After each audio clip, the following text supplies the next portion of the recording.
우리 삶에 낙심되고 실망스러운 일이 많습니다. 그러나 주님은 내가 구한 것보다 더 큰 것을 주시는 분이십니다.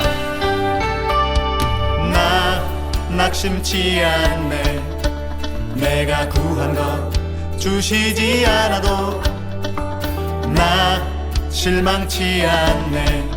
주께서 지금 주시지 않아도 내게 필요한 것 반드시 주시는 주님을 난 믿네.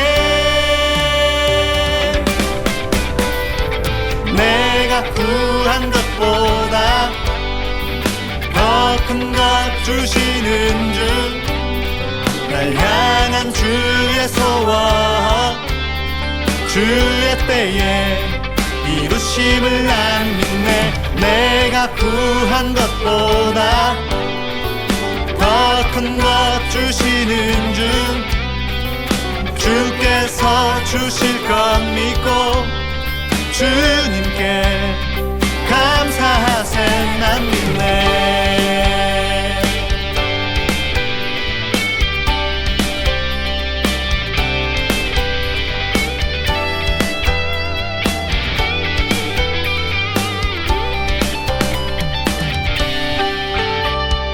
나 낙심치 않네.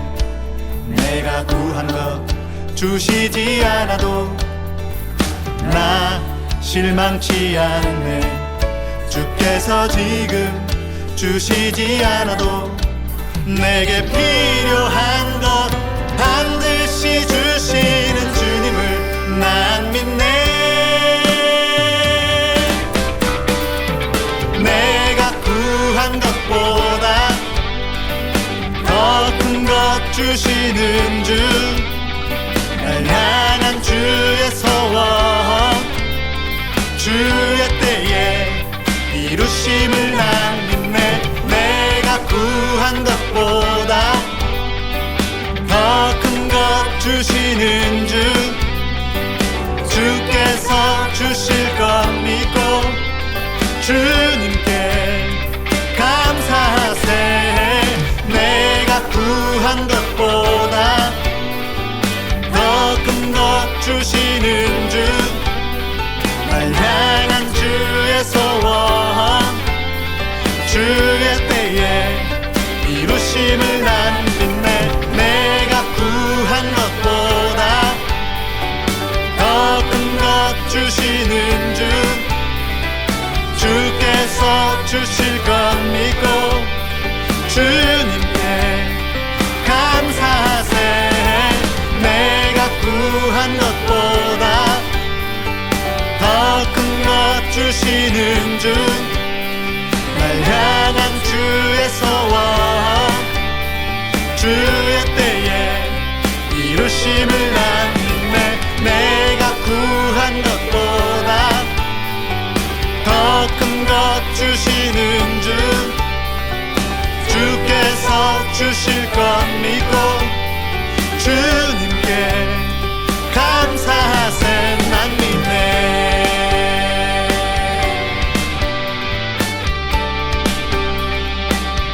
하나님은 눈에 보이거나 만져지는 분이 아닙니다.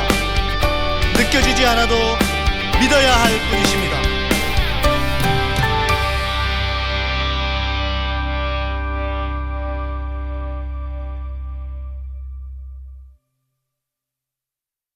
지난 10년간 매달 20만 원씩 꼬박꼬박 보험 넣은 김호구 씨. 40줄에 처음 병원 신세를 졌는데 과연 그 보장 금액은?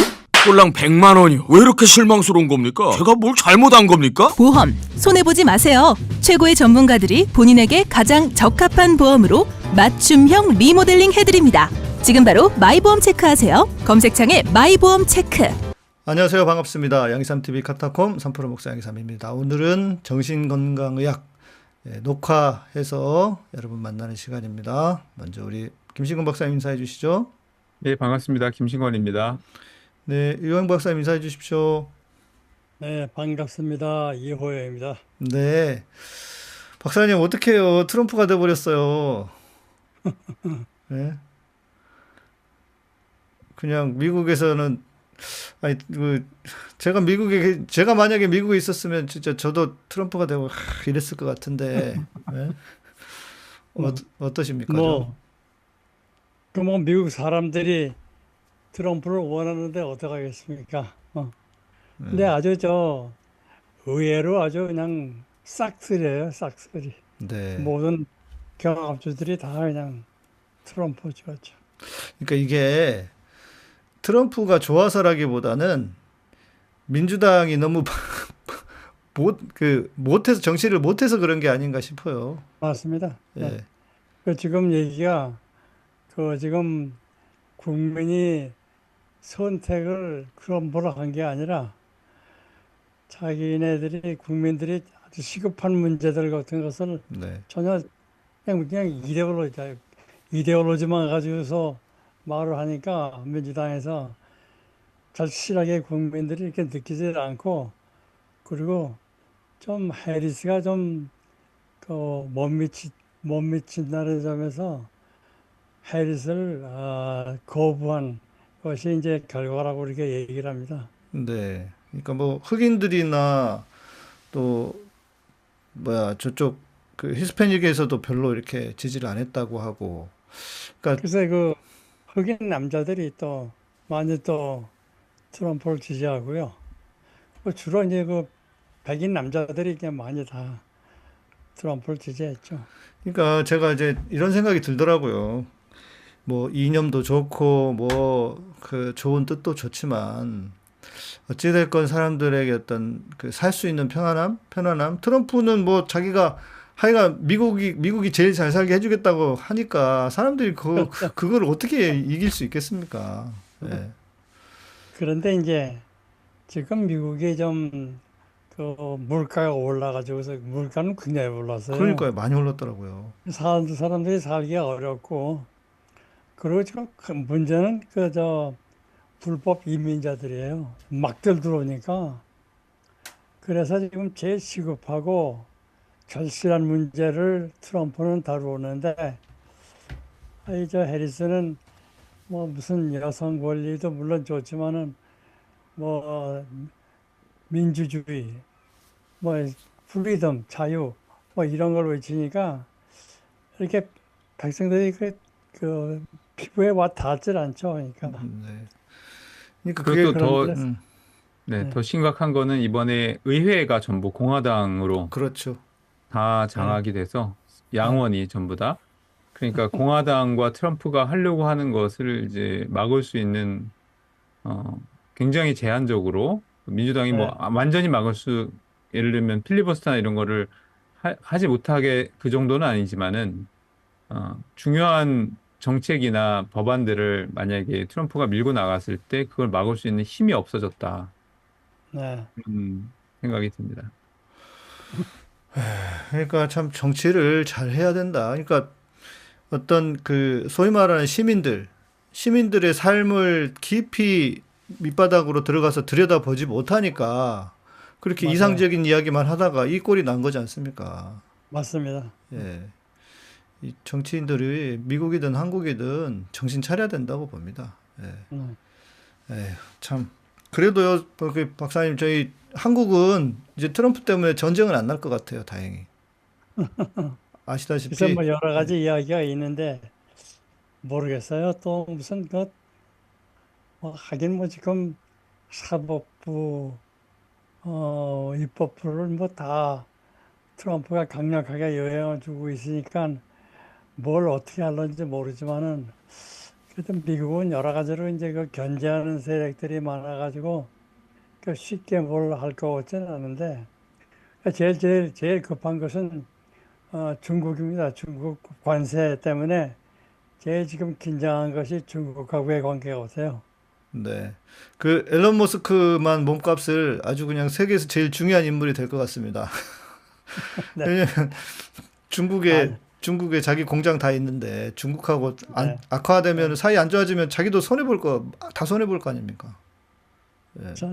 저는 지금 트럼프보다도 앨런 머스크가 더 미워요. 이거 날뛰는 거 보니까 말이죠. 그리고 이번에 뭐 테슬라의 주가도 올라가고 지금 아주 다시 앨런 다시 머스크가 쭉 빠졌습니다. 아주 대박이에요, 대박. 다시 쭉 빠졌습니다. 테슬라 주가 다시 빠졌고요. 그런데 이제 민주당이 확실히 그런 것 같아요. 그 너무 이제 기업 하는 사람을 약 올렸던 것 같아요. 뭐 네, 그 이제 규제를 너무 뭐 이렇게 말도 네, 안 되는 규제들을 하고 뭐 위성을 쐈더니 위성이 떨어지면 고래에 미치는 영향, 바다에 떨어져서 고래에 미치는 영향을 좀 그 리포트를 해라 했더니 그러면 고래 다음 상어를 하라 이래가지고 그래서 거기서 꼭지 돌았다 그러더라고요. 네, 예. 이게 적당히 해야 되는데 정치인들이 현실을 너무 무시하고 하니까 아유 맞아요. 참 어디든 답답한 세상입니다. 아니 생각해 보면요 세계 지도자들이요 제정신인 놈들이 없어요. 지금 뭐 여기저기 다 어떻게 된 게 보수 쪽으로 돌아가는 것 같아요. 아니 그러기도 하고 제가 볼 때는 인간 자체가 정상인 것들이 없어요. 보세요. 미국, 러시아, 중국, 맞아. 이스라엘, 우크라이나, 한국, 일본 뭐 이게 웬만한 나라들이 정상인 인간들이 없어요. 이게 뭔 맞아. 좋아하는지 모르겠습니다. 이스라엘도 그렇고 진짜. 예.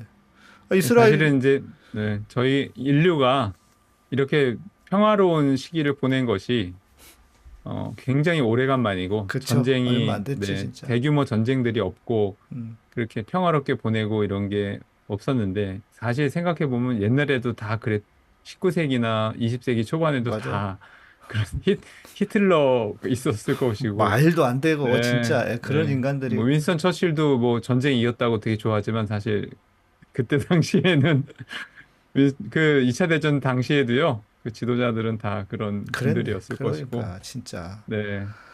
아유, 박사님 이제 이런 차원에서 제가 궁금한데 우리 오늘 주제는 아니지만 왜 이 지도자라고 하는 사람들, 세계에서 힘을 가진 사람들이 다 이렇게 말도 안 되는 인간들이 진짜 우리가 그냥 생각해 볼 때 우리 주변에서 저 또라이 저게 인간이야 이런 사람들이 그 정치적인 지도자가 된단 말이죠.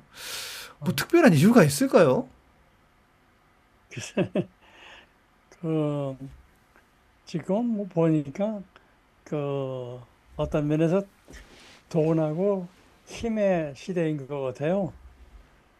뭐 요즘하고는 그냥 돈하고 그리고 이제 힘 있는 대신 늘 승리하는 그런 쪽으로 가는데 지금 뭐 모든 게 다 힘으로 밀어붙이려고 하잖아요. 뭐 이스라엘 수상도 그렇고 뭐 네. 다들 푸틴도 그렇고 다 힘으로 밀어붙이려고 그래요. 근데 그것이 이제 지금 오늘 얘기하려고 하는 제 주제하고 좀 맞먹는데 음, 결국 자기의 그 힘을 과시해야 돼요. 자기가 가지고 있는 힘, 이것으로서 자기의 체면을 높여주고, 그리고 이제 성공한 나라로서의 이름을 떨치기 위해서는 말이죠. 힘을 구사해야 돼요. 구사. 뭐 이것을 가만히 가지고 있으면 안 되고, 과시하고, 광고하고, 내가 이렇다는 것을 보여주고 말이죠. 뭐 트럼프 같이 아주 자기애적으로 자기 칭찬을 하고 말이죠. 이렇게 해서 자기의 체면, 자기의 신분을 높여야 이제 인정을 받고 또 그래야 자기가 통치를 할 수 있으니까 말이죠.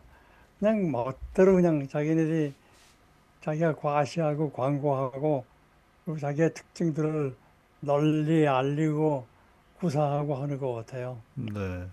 자연스럽게 오늘 주제로 넘어왔는데, 아니, 근데 힘을 과시한다는 거는 그 동물들이 하는 거 아닙니까? 뭐, 결국 뭐 인간이 동물하고 별로 다를 게 있어요. 뭐 그냥 비슷한. 아니니까요.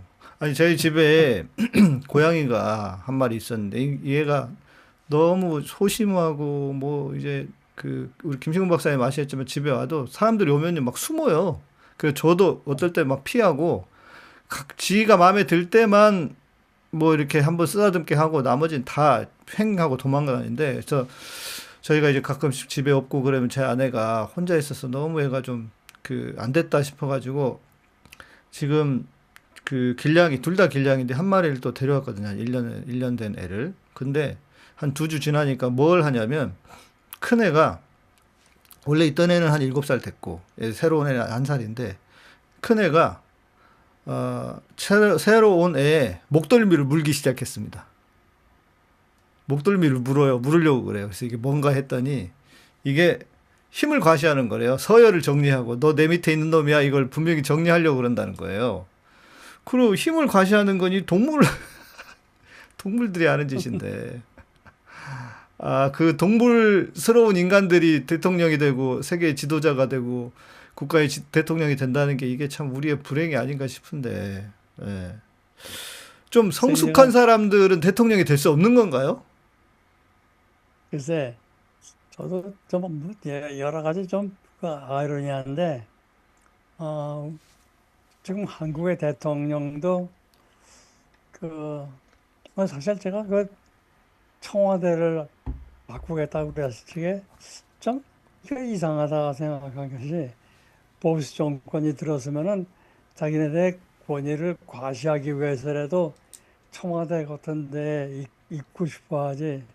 용산에 가가지고서 무슨 국방부하고 같이 뭐 한다는 게 좀 우습게 생각을 하는데, 우리 윤 정권이 들어서자마자 아주 참 희한하게 보수 정부에서 개혁을 한다고 그래요. 그것도 4대 개혁을 한다고 그래가지고서 의료 개혁, 무슨 노동 개혁, 뭐 연금 개혁, 그리고 무슨 또 교육 개혁인가. 그래서 교육을 한다고 그러더니요. 힘으로 밀어붙이는데요. 특히 이제 네. 의료제도에 대해서 말이죠. 이거 무슨 갑자기 이렇게 힘을 발휘하고 막 무관해로 추진하고 갑자기 무슨 정책을 만들어 가지고 추진하는 거 보니까 이거 내가 보기에는 이제 자꾸 이렇게 좀 실력이 딸리니까 힘을 과시해 가지고서 이것으로서 정부의 체면을 유지하고 또 인정을 받으려고 하는 그런 면이 있지 않나 그런 생각이 들어서 사실은 이 체면에 대한 얘기를 오늘 좀 해보려고 제가 마음 먹었습니다. 네. 선생님 말씀 들으면서도 지금 또 중요하다고 생각되는 것이 지금 정부 입장에서도 의료 개혁이라고 말해서 의료를 이렇게 파탄을 지금 낸 상황에서 이거를 어떻게든 수습을 해야 되는 상황이 지금 됐거든요. 그러니까 이게 불가능하다는 걸 본인도 알고 있고 정부에서도 그리고 여기서 물러서지 않는다는 것은 이제 뭐 의료계도 마찬가지고요. 그런데 이 수습을 하는 과정에서 지금 가장 중요한 거는 체면입니다. 그렇죠. 정부에서는 물러나려고 해도 그러네. 지금까지 왜냐하면 대통령이 중간에서 뭐 뒤에서 명령을 내리고 중간에서 어떤 사람들이 나타나서 정책도 하고 뭐 이렇게 하면은 그래 너 잘라 그러면서 자기의 체면을 유지하면서 중간 사람들을 자르면서 이거를 후퇴할 수 있는데 자기가 나와서 의사들은 돈밖에 모르고 돈으로 이렇게 자기가 막 나와서 얘기를 했기 때문에 사실 물러설 길이 없어지는 겁니다. 여기서 물러서면 그 대통령 자신의 체면이 완전히 박살나는 형태를 만들어버리고 그렇게 일을 시작했기 때문에 지금 정부에서도 어떻게든 이걸 수습해야 되는데 수습할 방법이 전혀 없어진 거죠. 이 체면이 굉장히 걸려 있습니다, 여기에. 근데 지금 그러네요. 네. 개혁을 수습을 한다는 것이 이게 말이 안 되는데 어쨌든 간에 지금 몹시 이제 당황해가지고 모든 게 잘 진행이 안 되니까 노골적으로 화를 내는 것 같아요. 짜증을 내고. 그 화를 자꾸만 내면서 또 힘으로써 이것을 추진시키려고 하니까 이게 엉켜가지고서 도무지 진행이 안 돼서 이것도 아니고 저것도 아니고 해결처리 없는 아주 이상한 골목길에 들어서 가지고서 지금 우왕좌왕하는 것 같아서 내가 보기에 참 안타깝습니다. 네. 지금 뭐 정부에서도 뭐 사실 의료 문제니까 체면하고 또 관련이 되기도 하고 그러기는 한데 지금 엄청난 일이 지금 벌어진 건데 일반 국민들이 잘 모르는 일인데 올해 1년 동안 그 학생들을 휴학계를 지금 받아주고 있거든요. 그러면 네, 어떤 문제가 생기냐면은 당장 내년에 국가 시험을 볼 사람이 없습니다. 있지만 재수생들이나 몇 명 정도. 그러면은 우리나라에서 의사 3천 명이 안 나오는 일이 내년에 의사 3천 명이 아예 그냥 배출이 중지되는 초유의 사태가 벌어지게 된 이건 기정사실입니다. 이미. 그리고 3천 명이 안 나오면 지금 군의관 없어지고요. 그래요. 그다음에 공보위도 없어지고 각종 그러네요. 병원에서 인턴 레지던트는 어차피 지금 없기도 하지만 그게 또 다 없어지는 정말 초유의 사태가 앞으로 이 여파를 언제까지 그 사회가 받아낼 수 있는지 아무도 모르는 이런 사태가 그리고 만약에 공보위가 없어진다면은 지금 공중보건의가요. 보건소 의사도 없어지면은 저 시골 같은 데는 유일하게 보건소가 의사가 있어서 무의촌을 면하고 있는 그런 지역들도 굉장히 많은데 당장 내년이 되면은 군의관들이 다 빠지고 제대하면은 그 충원할 사람들이 없어지고 무의촌에서는 의사들이 없어가지고 지금 지역 의료나 이런 것들을 중요한다고 생각을 했는데 정말 의사들이 다 없어져 버리는 시골에서 정말 이제 나이 드신 어르신들은 그 시골의 어르신들은 보건소 의사가 되게 중요하거든요. 거기서 이제 병원으로 보내기도 하고 의뢰도 하고 그렇게 하는데 그 의사들이 지금 순식간에 사라져 버리는 그런 거를 이제 경험을 하게 되는 것이 이건 뭐 예측이 아닙니다. 이건 그냥 사실이 돼 버렸습니다. 근데도 이제 수습을 못 하는 게 대통령 체면 때문이에요. 대통령이 던져놨기 때문에 이거를 철회도 할 수 없고 수습은 이미 글렀고 이게 그렇게 돼버린 겁니다. 그러니까 그 체면을 유지하려면요, 강경하게 추진하는 수밖에 없어요, 지금. 근데 그거 하다 보니까 점점 더 엉켜가지고서 빠져나갈 수도 없고, 도망갈 수도 없고, 이제는 뭐 이제부터 또 그 뭐야, 체면상 또 무슨 다 백지로 돌이킬 수도 없는 거 아니겠어요? 그리고 의사들 체면도 좀 봐줘야지. 그럼 어떻게 결론이 지어질지 예측을 해본다면 좀 어떻습니까? 저는 2025년이 이제 문제인데, 문제는 뭐 이미 다 결정을 했기 때문에 문제인데, 그래도 2025년부터 뭔가 뭘 변화를 시키고서 다루기 시작을 해야지. 지금 2025년은 그냥 넘어갈 것 같으면 아까 김신곤 박사님이 말씀하신 것 같은 대혼란이 일어납니다. 대혼란이 아니라 아주 한국의 의료 체계는 무너지거든요, 이거. 그래서 제 생각에는 다 백지로 돌려가지고서 처음부터 다시 무슨 개혁을 하면 어떻게 하고 어떤 순서로 하고 그리고 어떤 규모로 하고 뭐 이런 것을 서로 의논하는 그 단계로 돌아가지 않으면은 이 해결을 안 할 것 같습니다. 그 이제 지금 현실적으로 학생 선발을 지금 진행하고 있거든요. 그랬어요. 네, 그러고 있는데 아직 그 합격자 통보는 안 된 상황이고 그런데 이제 문제는 정부가 아직도 모르는 게 알지만 그냥 무시하는 게 있는데 체면 때문에 무시하는 건데 지금 이게 백지화가 안 될 경우에는 내년에도 또 안 돌아올 가능성이 있습니다. 그러겠죠. 네. 예, 문제는 진짜. 네, 1년 동안 휴학을 해서 1년 저기를 한 게 아니라 내년에도 학생들이 안 돌아올 가능성이 있습니다. 2년 지금 학생들의 입장은 이거 백지화가 안 되면 내년에도 안 들어오겠다. 우리는 2년 정도 안 해도 괜찮다. 이런 입장이거든요. 그러니까 아유 이거를 어차피 뽑아 놓으면 내년에는 포기하고 돌아오겠지라고 하는데 그게 굉장히 어리석은 생각이고 의사들과 학생들의 체면 여기도 하나도 얻은 것이 없는데 어떻게 돌아오냐. 그래서 지금 아주 강경한 입장들은 내년에도 더 2년을 쉬겠다. 제가 볼 그러면은 때는 뭐 제가 볼 때는 누가 그러더라고요. 그 우리 사회에서 제일 말 안 통하는 인간들이 지금 두 그룹이 지금 충돌하고 있다. 네. 자존심 센 의사들 그리고 진짜 꼴통인 정치 대통령 이렇게 부딪히고 있어가지고 제가 볼 때 2년 갈 수도 있을 것 같은데 이야 이거 심각한데요 진짜. 그리고 문제는 뭐냐면 언론이나 이런 데서는 얘기도 안 해요. 이제 뭔 상황이 어떻게 돌아가고 있는지 자체도 얘기도 안 해. 병원에 가가지고 제가 죽어나가는 사람이 지금 한둘이 아닐 텐데도 이제는 그것도 이제 뭐 우리의 그 시야 밖에 있는 상황인 것 같고 야, 이 참 어떻게 해야 될지 이제 모르겠는데 빨리 우리는 지금 대한민국에서는 어찌됐건 아 빨리 이 정권이 빨리 끝났으면 좋겠다. 이거 외에는 답이 안 나오는 것 같아서 참 걱정입니다. 이놈의 체면이 문제네요. 그러고 보니까. 글쎄요. 또 박사님께서 이제 요 주제를 다루면 좋겠다고 하셨던 이유 중에 하나가 지난 우리 그 기독교인 교회가 광화문에서 집회하는 걸 보고 목사들이 그걸 보고 좀 말씀을 해주신 것 같은데 그 관련해서도 해주실 말씀이 좀 있으시겠죠?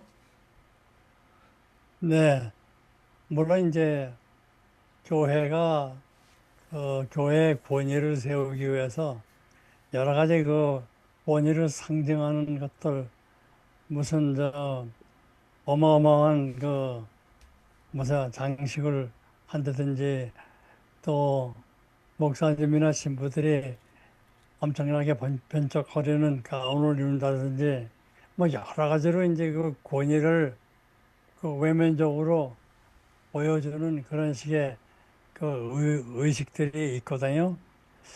그래서 이제 그런 의식 가지고서 이제 권위를 또는 그 가지고 있는 힘을 상징하던 시대는 이제 갔고요.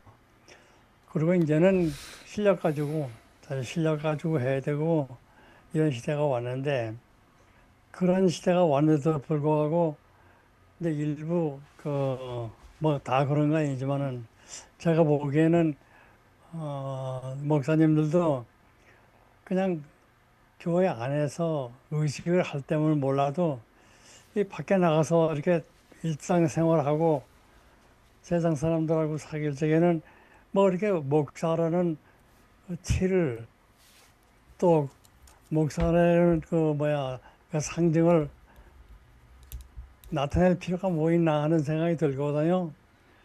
그래서 이렇게 뭘 이렇게 자꾸 그 교회 또는 목사님들의 권위를 상징하는 것을 자꾸 내세우는 것은 제 생각에는 이것은 그 체면 때문이라고 생각을 합니다.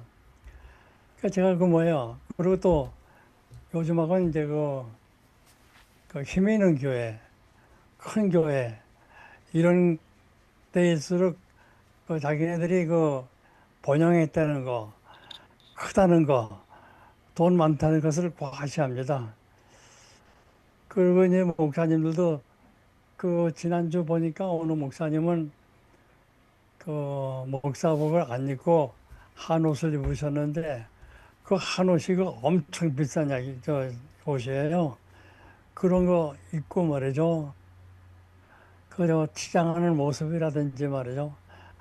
또 나 심지어는 말이죠. 이렇게 무슨 그 12체 것이 종합 모임을 한다고 그래가지고 과시하는 것도 이것도 저는 뭔가 자꾸 교회가 줄어드니까 그걸 회복하려고 하는 의도에서 다시 큰 것, 우리 아들 크고 번영하고 잘 나가고 있다는 것을 보여주려고 하는 그런 그 체면에서 나오는 그런 결과가 아닌가 그런 생각을 하게 됩니다.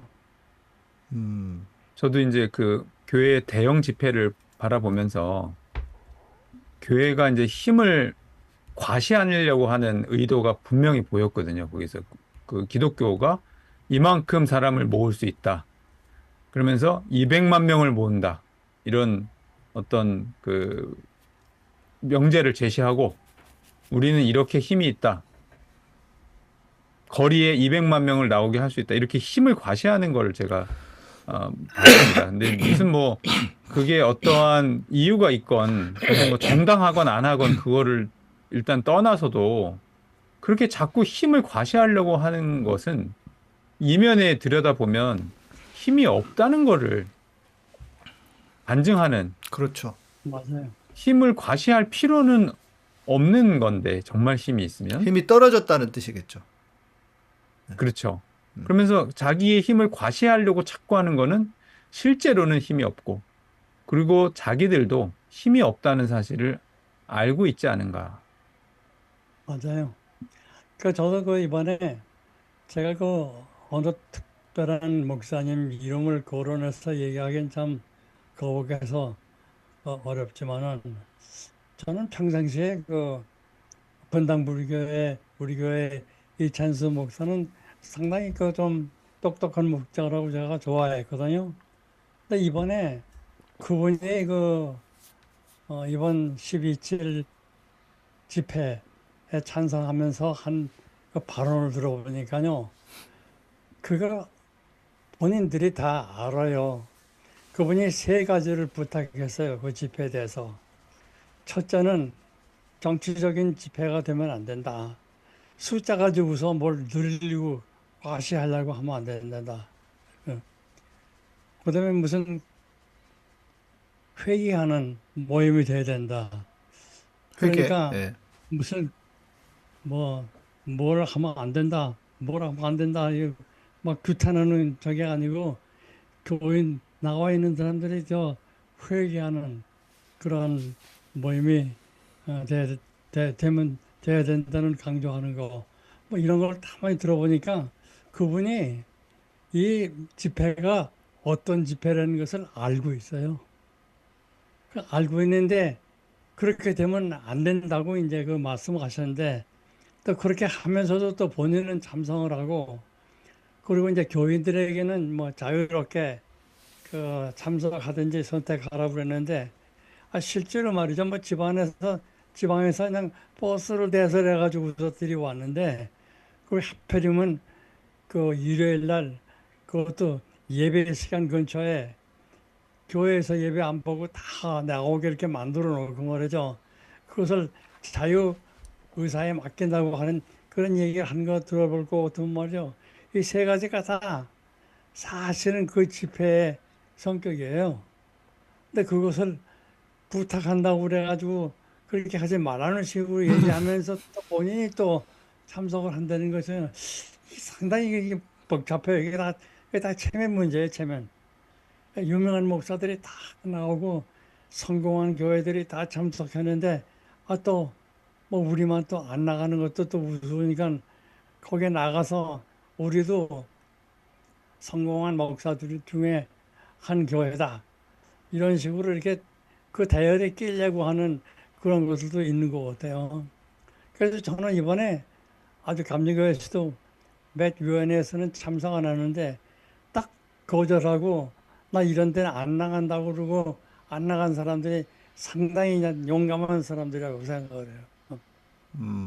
그러니까 이찬수 목사님, 저는 지금 이호영 선생님 말씀하시는 거를 들으면서 처음 알았거든요. 그렇게까지 관심이 없어서.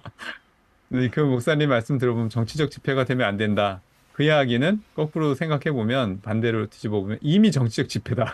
그렇죠. 맞아요. 네. 아니 그리고 이게- 법안을 반대하는데 정치 진짜. 집회가 어떻게 안 돼? 아주 네. 노골적으로 숫자 가지고선 큰 거 과시하지 말라고 그런 얘기를 해요. 근데 그게 이제 이미 숫자를 가지고 과시하는 집회다라는 집회 성격을 얘기해주고 있고, 네, 그러면서 어떤 항의하는 그런 집회, 그러니까 종교적으로 회개하는 집회가 돼야 된다라고 하는 말은 이미 그런 것은 의미가 없고 무엇인가 숫자를 과시해서 뭔가를 항의하는 그런 집회라고 하는 성격을 이제 역으로 규정하게 되면서 그거에 이제 동참하게 되었다는 건데 또 한 가지 제가 들은 생각은 사실 이제 양 목사님도 전에 얘기를 하신 바가 있지만은 이 집회 이전에 로잔 뭐 컨퍼런스, 로잔 회의 이런 게 이제 송도에서 있었습니다. 그거는 이제 선교사들도 모이고 뭐 이렇게 좀 일종의 컨퍼런스의 성격이 강했던 걸로 알고 있는데 거기에서도 이제 이런 문제들을 심도 있게 논의했는데 그건 정말로 정치적인 집회가 아니었습니다. 그러니까 실제로 이찬수 목사님이 말씀하셨던 그 집회는 그 전에 했던 로잔의 성격이 맞아요. 근데 굳이 그게 있었는데 거기에서 충분히 논의를 하지 않고 이렇게 거리로 나와서 뭐 200만 명을 모으겠다고 해서 세를 과시하고 하는 거는 이거는 이미 기독교가 사회 안에서 힘을 잃어버리고 있고 역할을 점점 상실하고 있다는, 그래서 정치적 목소리를 반영해야만 본인들의 그 기독교의 체면을 유지할 수 있다라고 하는 것을 굉장히 잘 보여주는 예가 돼 버린 것이 아닌가 이런 생각이 듭니다. 아, 지금 이제 기독교는 자멸의 길로 가고 있는데 저는 이제 이렇게 규정을 하고 싶어요. 힘을 과시한다는 것 자체가 실은 그게 사단적인 거 아닙니까? 예수님이 언제 힘을 과시한 적이 있어요? 힘을 거부하신 분인데, 오히려 권력을 거부하신 분인데, 그런 생각이 들고, 또 한편으로는 그러면은 이제 박사님께서 체면 때문이라고 하셨는데, 체면이라고 하는 게 다 나쁜 건 아니지 않습니까? 아닙니다. 소위 말하는 아닙니다. 수호지심, 부끄러운 줄 아는 부끄러운 줄 아는 그것이 인간의 어떤 가지고 있는 능력, 특권 같은 것도 있고요. 그렇죠. 예를 들면요, 그 옛날에는 의사들이 다 흰 가운을 긴 것을 입었습니다. 그런데 이제 그 언젠가부터는 이제 예를 들면 병원의 과장이라든지 주임 교수는 짧은 코트를 입었어요. 흰. 그러니까 저도 이제 그 연세대학에서 교수 생활할 때 제가 주임 교수이기 때문에 저만은 짧은 흰 코트를 입고 나머지는 다 긴 거 입었어요. 그러니까 큰 무리가 이렇게 회진을 돌 적에도 누가 주임 교수인지 알아요. 그러니까 내가 주임 교수고 내가 보스라는 것을 아주 나타내는 그 상징적인 것이 이제 짧은 코트를 입는 거거든요.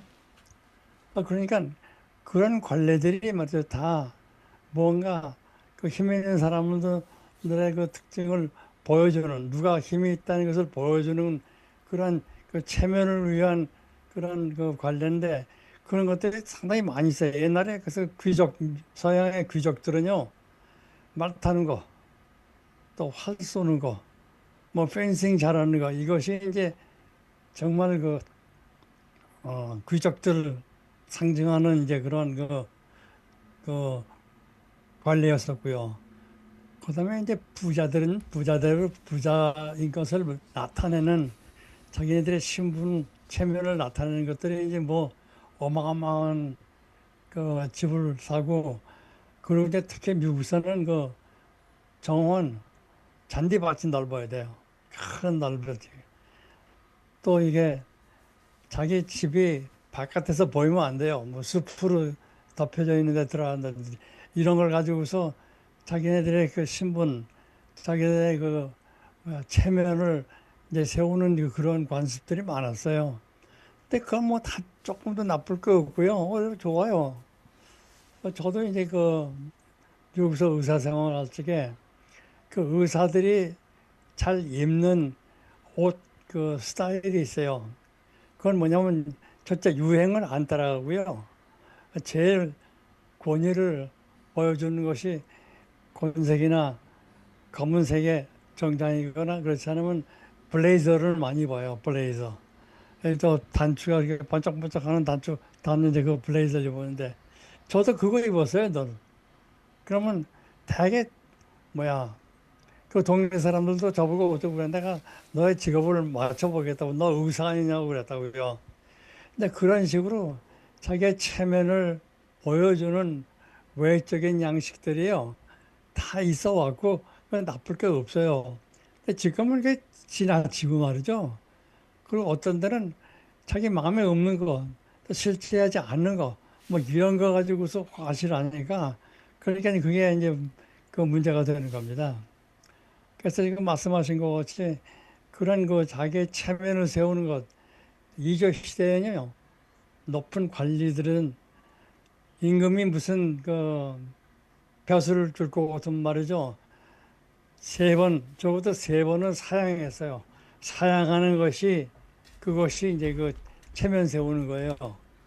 그런데 임금은 그걸 알아요. 그래서 거절을 해도 세 번을 다시 물어보면 결국 마지막에 할 수 없이 받는 것 같이 그렇게 체면을 세웠거든요. 뭐 그런 것들이 우리들의 그 일상생활에 많은 관습으로 있는 거, 뭐 그것은 제가 다 인정을 하는데 이제 이것이 지나쳐가지고 말이죠.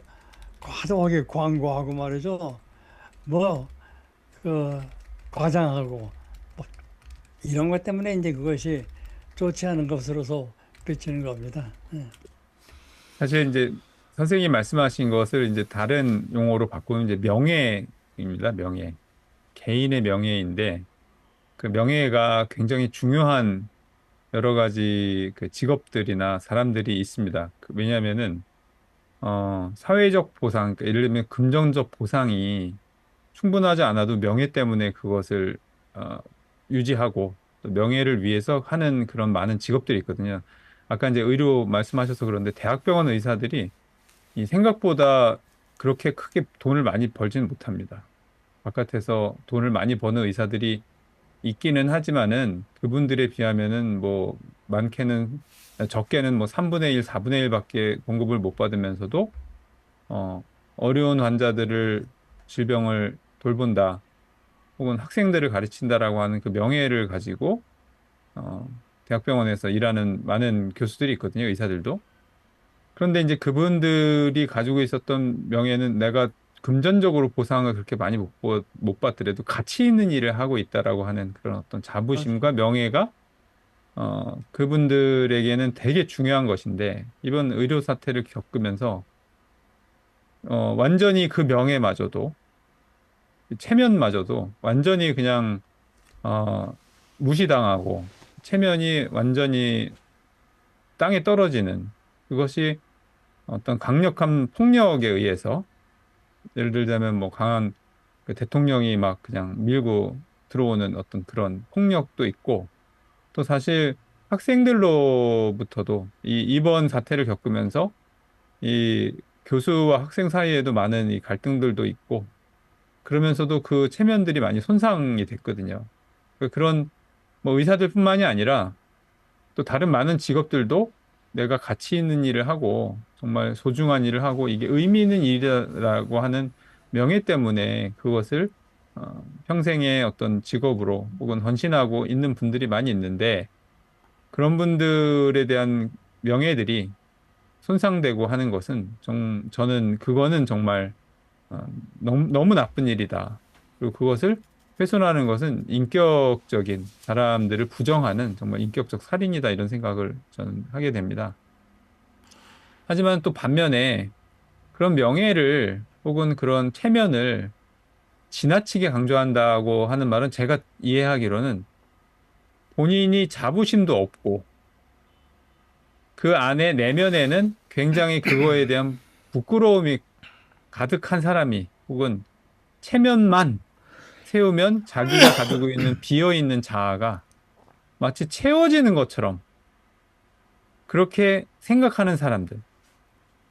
마치 본인 스스로는 스스로가 굉장히 그런 명예도 없고 자부심도 없고 그런 게 없는 걸 알면서도 이 체면을 위한 행동만 하면 그러면 자기가 스스로 자존감이 회복될 거라고 착각하는 많은 사람들이 그 체면을 유지하고 명예를 유지해주는 어떤 행위에 집착해서 그거를 너무 강조하는 데서 결국에는 이런 문제들이 벌어지지 않는가.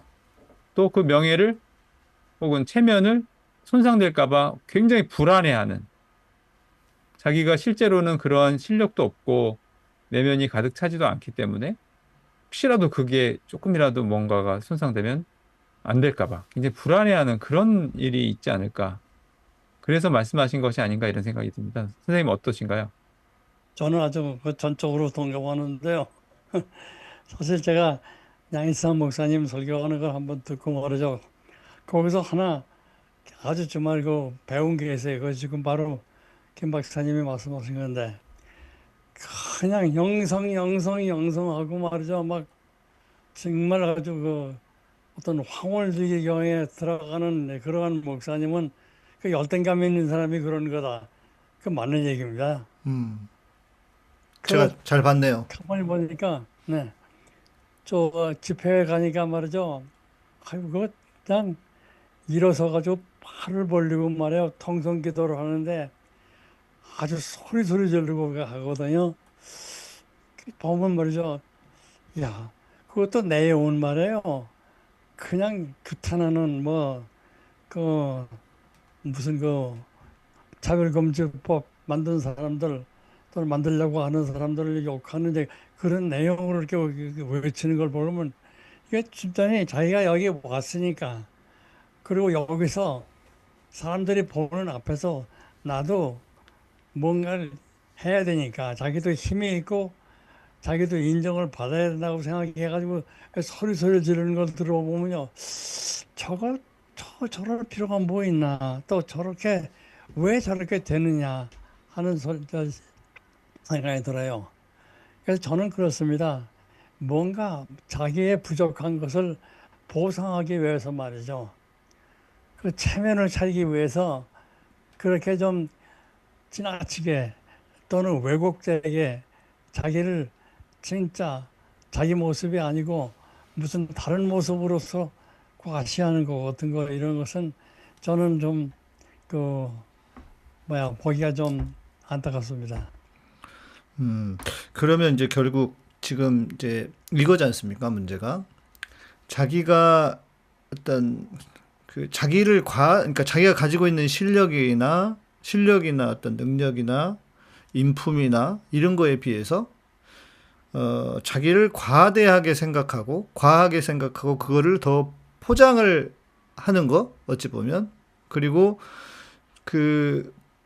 그것을 유지해야 된다고 생각하는 그 과하게 생각하는 자기를 유지해야 된다고 생각하는 네, 그런 것이 지금 문제다. 이렇게 볼 수 있는 거네요. 그렇죠. 네, 근데 또 문제는 그거 같아요. 제가 언젠가 어디선가 그거를 읽었거든요. 인간의 착각. 그런데 인간은 착각을 해야 행복하게 살 수 있답니다. 착각을 하지 않으면은 제가 착각을 안 하면 너무 불행하대요. 그러니까 지금도 예를 들어서 내가 지금 힘들고 어려워. 그런데 난 잘 될 거야 라고 하는 착각. 이건 뭐 좋은 걸 수도 있지만 내가 지금 가난하지만 난 언젠가 부자가 될 거야 하는 착각. 그러니까 그런 정도의 어떤 자기를 인지하는 면에서 뭔가 자기를 지금보다 더 나은 수준, 더 나은 무엇인가로 착각하는 것은 어느 정도는 또 필요할 수도 있지 않을까 하는 생각도 들거든요. 긍정심리학에서는 그걸 아주 강조합니다. 아, 그렇습니까? 뭐 희망론이라든지 말이죠. 자기의 자기 존중, 자존감을 갖다가 높이는 식으로 자기를 봐야지. 깎아내리면 안 된다는 거죠. 그러니까. 예. 근데 그건 뭐 지나치면 무슨 트럼프 같이 자기애적인 성격이 그렇지. 되겠죠. 예. 그래서 어느 정도 자기의 그 수준을 자기를 높이 보는 것은 그것은 뭐 아주 요즘 그 바람직하다 그러죠. 근데 이제 네, 그게 양목사님, 과한, 네, 양목, 예. 네, 양목사님 말씀하신 거를 이제 그거를 그 논리대로 보면 착각도 제대로 하면은 괜찮은데 그치. 네, 착각을 어설프게 하는 거는 뭐냐면 정말 자기가 대단하다라고 믿는 게 아니라 사실은 안 그런데 이 마음의 한켠에 그게 있으면 불안하다는 거죠. 그렇죠. 예, 내가 예. 과장을 하면서 이 과장한 것이 들통이 나면 어떡할까라고 하는 거를 불안해하면서 계속해서 더 과장을 네. 내가 이렇게 포장한 것이 혹시라도 들통나면 그러니까 착각도 완벽하게 착각을 하는 사람들은 자신감이 있으니까 정말 자신감이 될 텐데 어설프게 착각이 되면서 본인 스스로는 아까 이제 이용현 선생님 말씀하신 대로 열등감처럼 본인이 부족한 걸 잘 알고 있는데 겉으로 나는 이렇게 포장을 했다고 해서 다른 사람이 속아주는 것도 한계가 있고 부족할 것이다. 그러면 계속 그거를 이제 집착하면서 할 수 있게 되지 않나. 그러면 이제 계속 그 악순환이 될 수밖에 없지 않을까요? 그러니까 저기 앉아가지고 경도를 하신다지 않습니까? 예. 이래서 생기는 문제겠죠. 착각이 과해서. 이게 참, 이 미묘한 지점이 있는 것 같습니다. 그러니까 체면이라고 하는 것이 한편으로는 인간만이 가지고 올 수 있는 존엄, 어떤 존귀함? 뭐 이런 게 필요해서 자기 스스로를 그 체면을 유지한다고 하는 것 자체가 다 나쁘지는 않은데 지금 이제 핵심은 이거 같아요. 그 박사님 지금 이야기해 준 김신건 박사님 얘기한 이 불안이라고 하는 것. 결국. 그러니까 나는 체면 유지를 위해서 불안한가? 이게 핵심인 것 같거든요. 근데 체면을 유지하고 싶어서 불안하다면 이건 문제가 있고. 근데 체면을 내가 지키기 위해서 인간으로서 내가 나의 존엄함을 지키기 위해서 노력은 하겠지만 굳이 뭐 그게 불안한 것까지는 아니야. 이게 어떤 기준이 되지 않을까 하는 생각이 드네요. 얘기를 듣다 보니까. 그래서 우리가 다 성공한 사람이 되고 아주 특이한 사람이 되고 이렇게 사람이 돼야 되는데 그런데 내가 성공한 사람, 특별한 사람이라는 이미지를 보여줘야 한다 해서 그것이 강조가 되면은 그게 이제 문제가 되는 것 같아. 그러겠네요. 아무래도 자기는 지금 이게 아닌데 뭔가를 막 보여주려고 하면 얼마나 불안해. 근데 제가 이제 그런 얘기 하거든요. 저희 아내한테. 이번에도 고양이를 이제 데려와가지고, 한 마리 더 데려와가지고, 자기가 잘못 가져온 건가, 잘못 데려온 건가. 아니, 데려온 건 아니지. 누가 부탁을 해서 이렇게 한 거니까. 그런데 저는 그렇게 얘기했어요. 아니, 원래 인생을 살다 보면 잘못된 선택도 하고, 잘못된 결정도 하고, 그러면서 사는 거야. 그게 인생이야. 그럴 수 있잖아요. 사람이라는 게 다 좋은 결정만 하는 게 아니잖아요. 그리고 또 그 결정을 하다 보면 그 잘못된 결정이라고 해도 그것 때문에 뭔가 또 얻어지는 것도 있을 거고. 그래서 그냥 어때? 그냥 그렇게 사는 거지. 인생이 원래 그런 거지 뭐. 그냥 그러고 말았거든요. 저는 그래서 별로 걱정을 안 하는데 아이고 제 아내는 아마 저희 그 장모님 소천 이후에 이렇게 약간 불안증 같은 게 어떤 불안증이 생긴 것 같아요. 그래서 뭐 조금만 이슈만 있으면 막 불안해요. 예. 그래서 그렇게 저는 살려고 하는데 예. 그런 태도가 좋은 게 아닐까? 어떤가요? 박사님. 여보세요? 박사님. 안 들리신가? 이영희 박사님한테 질문했어요. 네네. 어, 일단 또 제가 한 가지 드리고 싶은 말씀은 뭐냐면, 제가 여름에 차가 고장 나가지고 자동차를 바꿔야 됐습니다. 에어컨이 안 나와서 올 여름 되게 더웠는데, 그래서 이제 저도 뭐 사실 돈도 없는데 차를 바꿔야 되니까 어떤 차를 살까 고민이 상당히 많았거든요. 그래가지고 이것저것 알아보고 저기를 하는데, 거기서 제가 발견한 자동차에 대해서 고민을 많이 하다가 한국 사람들은 혹은 한국의 일반적인 문화는 나이가 어느 정도 되고 뭐 무슨 직업이 있고 그러면 무슨 차를 타야 된다라고 하는 그 체면에 대한 정해져 있는 강박증이 되게 심하더라고요. 그러니까 그렇죠. 어떤 체면을 내가 유지하기 위해서는 이 정도 고급, 이 정도 높은 급의 차를 타야 된다는 거예요. 맞아요. 그래서 제가 그거를 보니까 그 차를 타려면은 저는 제 수입에서는 절대로 할 수 없는 그런 차들을 막 사람들이 그래서 탄다는 겁니다. 그런 거를. 그래서 제가 느낀 게 뭐냐면, 이 차를 타기 위해서 내가 이거를 내면서 만약에 이 차를 내가 그 정도의 돈을 주고 차를 사야 되면은 저는 차를 별로 많이 타지도 않는데 얼마나 제가 불안할까.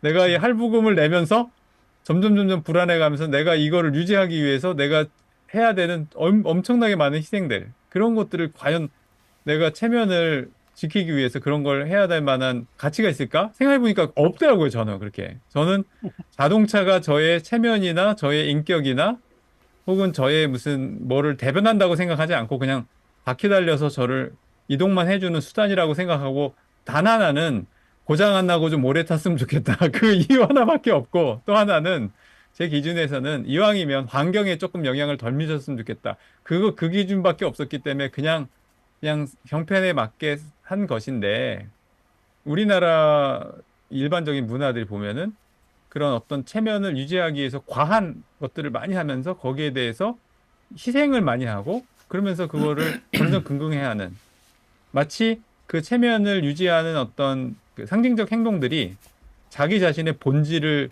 반영한다라고 하는 그 전제들을 막 그 사회적으로 이렇게 공유하는데, 그 부분은 굉장히 좀 우리가 생각해 봐야 될 측면이 있다. 이호영 그래요? 선생님도 예, 이호영 선생님도 굉장히 검소한 차 타시지 않으셨나요? 저는 내가 총장할 적에 제 차는 아반떼였었어요. 제일 조그만 그래서 이제 아반떼 타고 아니, 다니니까, 총장님이 아반떼를 타셨다고요? 예. 근데 이제 나중에 총장이 되니까 이제 그 학교에서 차를 보내줘서 아반떼 타고서 다니지 않았지만은, 그 총장 되기 전에는 제가 아반떼 가지고 가니까, 왜 제자들이 상당히 민망스러워해요. 자기네들은 벤츠 타고 오는데, 이 선생님이 아반떼 탄다고요. 근데 저는 사실 자동차가 신발이에요, 신발. 그냥 교통수단이지. 그게 뭐 아무리 잘하면 뭘 합니까? 그래서 저건 뭐 늘 좋은 신발 신으면 편한데, 발이. 지금도 엘렌스터 타고 다닙니다. 엘렌스터. 아, 그러시군요. 좋은 거 필요 없어요. 우리 지금 내가 사는 아파트의 가라지에서 제 차가 제일 싸구려 찹니다. 다들 그래도 렉스스 뭐 이런데. 근데 전 상관 안 해요. 그건 뭐 근데 그건 근데 아까 말씀하신 것 같이 의사 개업하면요 다 벤츠 타요. 다 리스로 벤츠 타거든요. 근데 아직 무슨 유행 같아요. 근데 그렇게 해야 자기네들에게 뭐가 그래도 좀 위상이 이미지가 좋아지는 것 같은 모양이죠. 네. 음, 근데 뭐 귀엽게 봐줘야죠. 어떡합니까? 근데 뭐 이제 그게 경제적인 여유가 있으면은 괜찮은데 네. 문제는 경제적 여유가 없는데도요. 그걸 네. 유지하느라고 과한 자동차, 그렇죠. 과한 집 이런 것들에 집착하는 사람들이 되게 많이 그렇죠. 생기는데 네, 그 사람들을 보면은 내면이 굉장히 빈약하기 때문에 맞아요.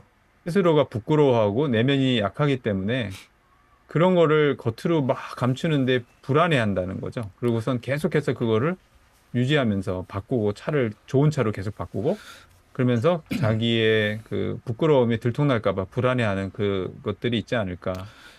그 차는 이제 안전 때문에 그 큰 차를 타거나 튼튼하고. 네, 좋은 차를 타는 분들이 계시더라고요. 한번 이제 사고가 나고 나면 트라우마도 있고 해서 그러니까 그런 것들은 이제 뭐 정말 또 여건도 되시고 하면 그렇게 하실 수 있다고 봅니다.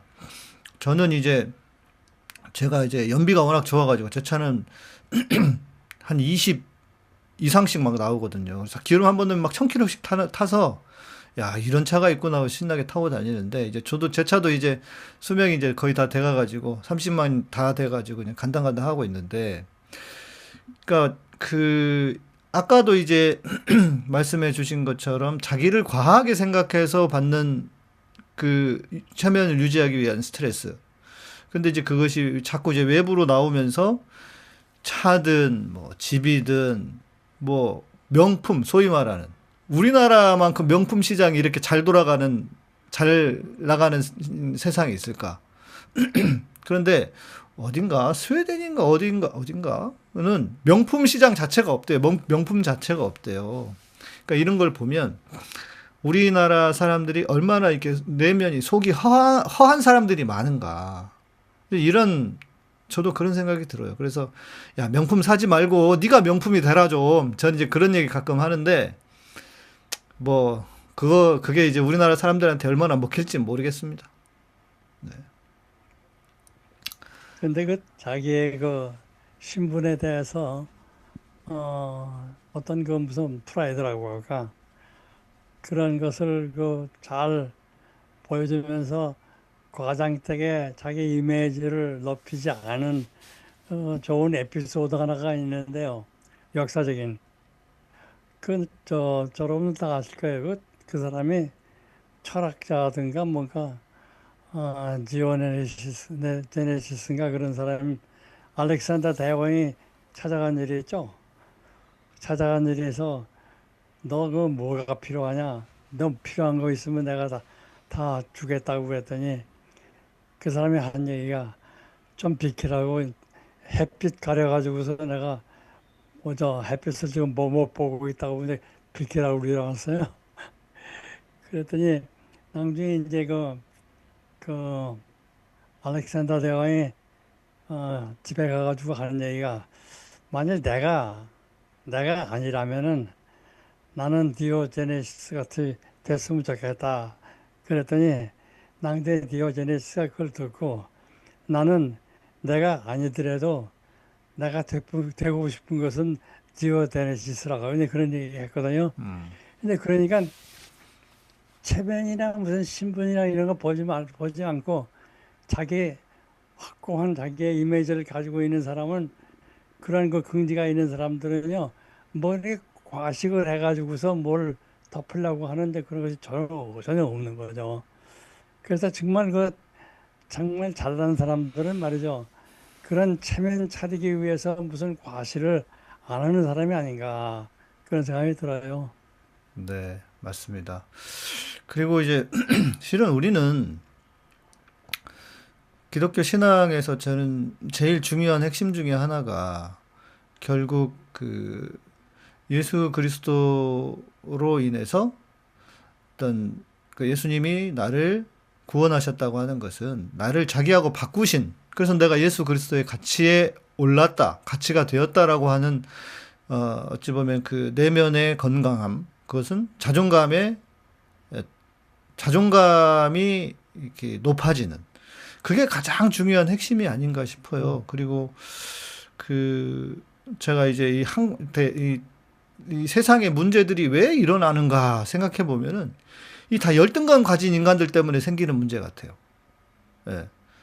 열등감만 없어도, 열등감을 해결만 해도 세상이 이렇게 시끄러워지고 난리가 나지 않겠다는 생각이 들거든요. 인간이 왜 욕심이 많아지느냐? 물론 이제 애초부터 욕심이 많은 게 인간의 존재이긴 하지만 그래도 열등감이 없는 사람은 뭐 쓸데없이 막 많이 채우려고 하지도 않는 것 같고, 왜 힘을 과시하느냐? 결국 열등감인 것 같아요. 자기가 능력이 없고 힘이 없다고 생각하는, 자기 내면이 불안하니까, 내면이 만족감이 없으니까 자꾸 힘으로, 외부로 과시하려고 하고. 그러니까 생각해보면 이 모든 문제가 다 열등감에서 시작되는 것 같은데, 결국 이 체면 유지의 불안도 열등감 때문이 아닌가 하는 생각이 들어서, 이 교회는 다른 거 하지 말고 좀 열등감을 해결해주는 그런 사역을 해야 이게 세상에 좀 도움이 되지 않을까? 이런 생각을 제가 해본 적이 있습니다. 그런 설교도 해본 적이 있는 것 같은데. 그런데 잠깐만 죄인이라고 그러니까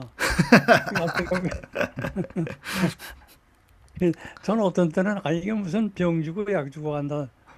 이거 그래서 우리 저 교인들 예수 믿는 사람들의 자존감을 높이기 위해서는 너무 그 죄의식을 강요할 필요 없고 회개하라 그러는데요. 저 같은 나이가 90 이상이 되면요. 회개할 게 없어요. 그게 그거고 말이죠. 그렇죠. 무슨 죄를 뭐 죄 지는 게 없어요. 그죠? 힘이 있어야 죄도 짓죠. 그래서 그렇죠. 뭐 요양력이 있어야 무슨 그 죄를 짓지. 그래서 그냥 보편적으로 다 너도 나도 어린애도 노인네도 다 죄진이라고 생각하는 거 난 안 했으면 좋겠어. 안 했으면. 아니, 저도 정말 이거에 대해서는 박사님 말씀에 저희 거의 전적으로 동의합니다. 왜냐하면 저도 어릴 때부터 신앙생활 했던 사람이니까. 생각해보면 그 죄책감이 사람을 완전히 이렇게 옥죄고 쪼그라들게 만들고, 이 사람의 어떤 뭐라고 해야 될까? 넓게 뭔가를 이렇게 펼쳐야 되는 것 자체도 이렇게 만들고, 그래서 야, 이게 교회는 죄책감으로 장사를 해야 먹히니까 그러는 것 같은데 좀 적당히 했으면 좋겠다. 저도 그런 생각이어서 요즘은 웬만하면 저는 그런 얘기 잘 안 합니다. 예, 진짜. 네.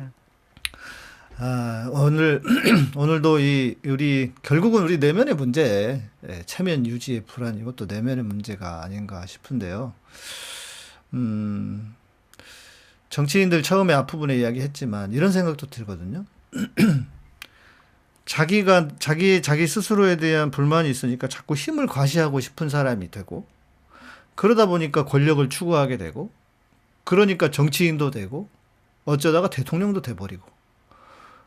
근데 그런 사람들이 정치를 한다고 하니까 권력을 맛보고 누리기만 하고, 자기가 해야 될 진짜 일은 하지 않고, 자기의 이익만을 위해서 정치를 하고, 이래서 세상이 좀 어려워지는 것 같은데, 이 세상에서 뭔가 이렇게 앞서서 누군가를 이끌어가겠다고 하는 사람들은 진짜 이런 그 내면의 건강함을 전제로 해야지, 그렇지 않으면 교회든 나라든 뭐 기업이든 가정이든 다 그렇게 해서 생기는 문제가 아닌가 싶어서 교회가 좀 정신 차리고 그런 사역에 좀 집중했으면 좋겠다 싶습니다. 이제 뭐 슬슬 마무리를 해야 될 것 같고요. 김신곤 박사님 또 박사님 한 말씀씩 해주고 마무리하겠습니다. 해주시고. 네, 뭐 아까도 제가 말씀드렸지만은 우리가 가지고 있는 소유나 혹은 우리의 직업이나 그런 것들이 우리의 본질 또 우리의 명예를 대변하지는 못한다. 나는 우리 자신, 우리가 가지고 있는 어떤 내면, 내가 가지고 있는 의지, 인간으로서의 존엄성, 거기에 대한 믿음, 그런 것들이 또는 가치 있는 일들을 내가 해 나가고 있다는 이런 확신들이 정말로 우리에게 명예를 주고 그것이 이제 소중한 그러한 것이라고 생각을 합니다. 물론 뭐 사회가 그렇게 하니까 거기에 대해서 완전히 무시하고 살지는 않지만은 그래도 그런 것들이 더 중요하다라고 하는 거는 제가 항상 마음속에 갖고 있고 또 사람의 힘이라고 하는 것은 남을 해치는 데 사용돼서는 안 되고요. 혹은 남을 과시하면서 차별하고 모욕하고 남을 악한 일들로 해서는 절대 힘이 과시되거나 나타나서는 안 되고 자기를 지키는 명예를 지키는 데 힘이 나타나야 된다고 생각하고 그리고 그 명예를 지키는 데 있어서는 절대로 어떠한 양보도 없이 정말로 큰 힘을 거기에 집중해서 발휘할 수 있는 그러한 사람 또 그러한 뭐 기독교 그런 공동체가 돼야 되지 않는가. 정말 진정한 명예를 지키기 위해서 그때는 싸워야 될 일이 있을 것이다. 예를 들면 뭐 그리스도의 정신을 예수님 정신을 지키기 위해서 싸워야 한다. 그것이 무슨 뭐 법적 싸움이나 뭐 이런 것이 아니라 정말 사랑을 위해서 싸우는 것 혹은 기독교의 본질을 위해서 싸우는 것. 그 힘은 그런 데 써야지 괜히 남을 차별하거나 공격하거나 해악을 끼치는 그런 데 힘을 과시하고 이런 데 써서는 안 되는 것이다. 저는 그런 생각을 하게 됩니다. 네. 좋습니다.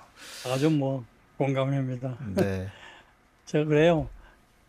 성공한 사람의 이미지를 보여주려고 할 게 아니라 성공한 사람이 돼야 돼요. 그러니까 그리고 성공한 사람이 되려면은 투자도 해야 되고 그리고 노력도 해야 되고 해서 성공을 해야지. 그 성공이 안 되니까 미치지 못한 사람들이 자꾸 그 이미지만 보여주려고 하는 것이 문제이기 때문에 우리가 모름지기 잘 노력을 해가지고 성공을 하고 좋은 사람이 돼야 되고 좋은 기독교인이 돼야 된다고 생각합니다. 네. 맞습니다. 예. 진짜 그리고 내면이 건강한 사람이라면 소위 말하는 성공을 했다고 해도 그것 때문에 뭐 대단하게 뭐 자기를 과시하거나 체면 유지를 하기 위해서 불안한 사람은 안 되지 않을까. 그런 차원에서 우리도 정말 예수를 제대로 믿으면 우리가 다 건강한 내면을 갖게 된다. 그런 모두가 되셨으면 좋겠습니다. 네, 오늘도 또 함께 해주셔서 감사드리고요. 또 시청해주신 여러분들도 고맙습니다. 네, 양희삼TV는 여러분의 후원과 슈퍼챗, 슈퍼이챗 그리고 멤버십으로 운영됩니다. 구독, 좋아요, 알람 설정 해주시고요. 저는 내일 밤 10시에 뵙도록 하겠습니다. 고맙습니다. 감사합니다. 감사합니다. 감사합니다. 사람들은 죽음보다도 더 이것을 두려워합니다. 우리는 치매, 알츠하이머병을 죽음보다도 더 두려워합니다. 환자뿐 아니라 가족들에게 오히려 더 끔찍합니다.